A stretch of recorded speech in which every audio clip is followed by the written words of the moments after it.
కొంతమంది చిల్లర కాంగ్రెస్ నాయకులు గజ్వేల్ ఎమ్మెల్యే క్యాంప్ కార్యాలయంలో అక్రమంగా చొరబడి దాడి చేయడాన్ని తీవ్రంగా ఖండిస్తున్నట్లు వంటేరు ప్రతాప్ రెడ్డి పేర్కొన్నారు. అనంతరం గజ్వేల్ పోలీస్ స్టేషన్లో ఫిర్యాదు చేసినట్లు తెలిపారు. ఆయన ఈ సందర్భంగా కాంగ్రెస్ పార్టీ అధిష్టానం దగ్గర మెప్పు పొందడానికి పత్రికల్లో 2 గ్రూపులకు సంబంధించి పేర్లు వినిపించడానికి ఈ నామినేటెడ్ పదవులను పొందడానికి ఒకరి మీద ఒకరు కాంపిటీషన్స్ తో పనికిమాలిన చిల్లర రాజకీయాలు చేస్తున్నారంటూ ఈ సందర్భంగా ఆయన మండిపడ్డారు.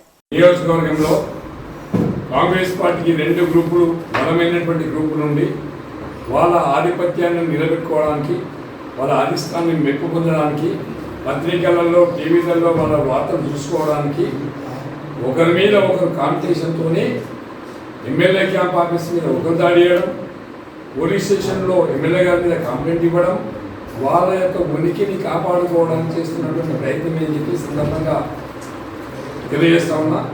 మరి అదేవిధంగా అది ఎమ్మెల్యే గారి మీద ఏదైతే ఎమ్మెల్యే క్యాంప్ ఆఫీస్ మీద ఏదైతే దాడి చేసిందో దాన్ని మేము తీవ్రంగా ఖండిస్తున్నాం. ఇవాళ కళ్యాణ లక్ష్మి చెక్కులు ఇవ్వాల్సింది వాళ్ళ మంత్రి గారు ఇవ్వాలి, కలెక్టర్ గారు ఇవ్వాలి, ఆర్డీఓ గారు ఇవ్వాలి.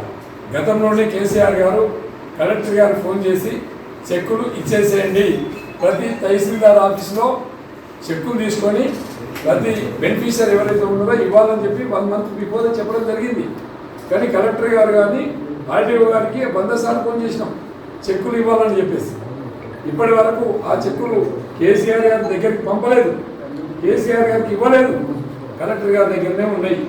మంత్రి గారు ఉన్నారు, కొండ సురేఖ గారా, కొండ ప్రభాకర్ గారా, మరి వచ్చి చెక్కులు ఇవ్వండి. మీరు ఇవ్వరు, మమ్మల్ని మాకు ఇవ్వరు, మీరు ఇవ్వరు, మాకు ఇవ్వరు.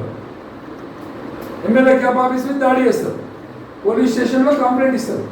ఇది అసమర్థత చేసేటువంటి పని.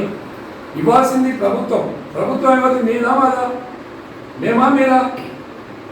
అలా కాకుండా మీరు క్యాంప్ ఆఫీస్కి రావడం, అటు పోలీస్ స్టేషన్లో కంప్లైంట్ ఇవ్వడం ఇది కరెక్ట్ కాదు అని చెప్పి ఈ సందర్భంగా మళ్ళీ హెచ్చరిస్తూ ఫర్దర్లో కూడా కాంగ్రెస్ పార్టీ నాయకులకు తెలుసుకొని మాట్లాడాలి. నేను గతంలో 170 కోట్ల రూపాయలు శాంక్షన్ ఇచ్చి, అడ్మినిస్ట్రేషన్ శాంక్షన్ ఇచ్చి, ప్రొసీడింగ్ ఇచ్చి, కలెక్టరేట్ నుండి డిపార్ట్మెంట్, పంచాయతీరాజ్ డిపార్ట్మెంట్కి, ఆర్ఎంపీ డిపార్ట్మెంట్కి ప్రొసీడింగ్స్ ఇచ్చి పంపించినాం. టెండర్ స్టేజ్లో గవర్నమెంట్ కొత్త జీవో ఇచ్చి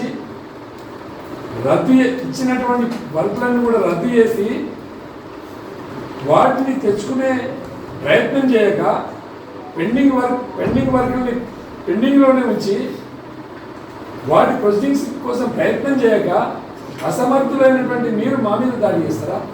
మా కోసం మీరు మాట్లాడతారా? అడ్మినిస్ట్రేషన్ అంటే ఏంటో, శాంక్షన్ అంటే ఏంటో కూడా తెలియనటువంటి మూర్ఖులు మీరు. గవర్నమెంట్ జీవో ఇస్తేనే, ఫైనాన్స్ క్లియరెన్స్ వస్తేనే అడ్మినిస్ట్రేషన్ నుంచి శాంక్షన్ వస్తుంది. అది కలెక్టర్ గారికి వస్తేనే వస్తుంది. ఆ సోయి లేకుండా ఇష్టం వచ్చినట్టు మాట్లాడితే దాన్ని ప్రజలు సహించరు. అది ఏది ఏమైనప్పటికీ కూడా రేపు పొద్దున 10 గంటలకు ఆర్డీఓ గారు కొండపాక, ఉగునూరుపల్లి, జగదేపూర్, మర్రు, ములుగు, గజ్వేల్, వర్గల్, మనోరాబాద్, తూప్రాన్ 9 మండలాలకు సంబంధించినటువంటి తహసీల్దార్లతో వెంటనే కళ్యాణ లక్ష్మి చెక్కులు డిస్ట్రిబ్యూట్ చేయాలని చెప్పి విజ్ఞప్తి చేస్తున్నాం. ఒకవేళ మీకు చేయకుంటే ఎల్లుండి ఆర్డీఓ ఆఫీస్ ముందు పెద్ద ఎత్తున బెనిఫిషియర్స్ మేము అందరం కలిసి ధర్నా కార్యక్రమాన్ని ఏర్పాటు చేస్తామని చెప్పి ఈ సందర్భంగా హెచ్చరిస్తున్నాం. జై తెలంగాణ, జై కేసీఆర్. ఒకవేళ మీకు చేత కాకపోతే మా కేసీఆర్ గారికి రేపు 11 గంటలకు పంపించండి. 24 గంటల్లో బెనిఫిషియరీ ఇంటికి వెళ్ళి చెక్కులు డిస్ట్రిబ్యూట్ చేస్తామని చెప్పి సందర్భంగా తెలియజేస్తున్నాం.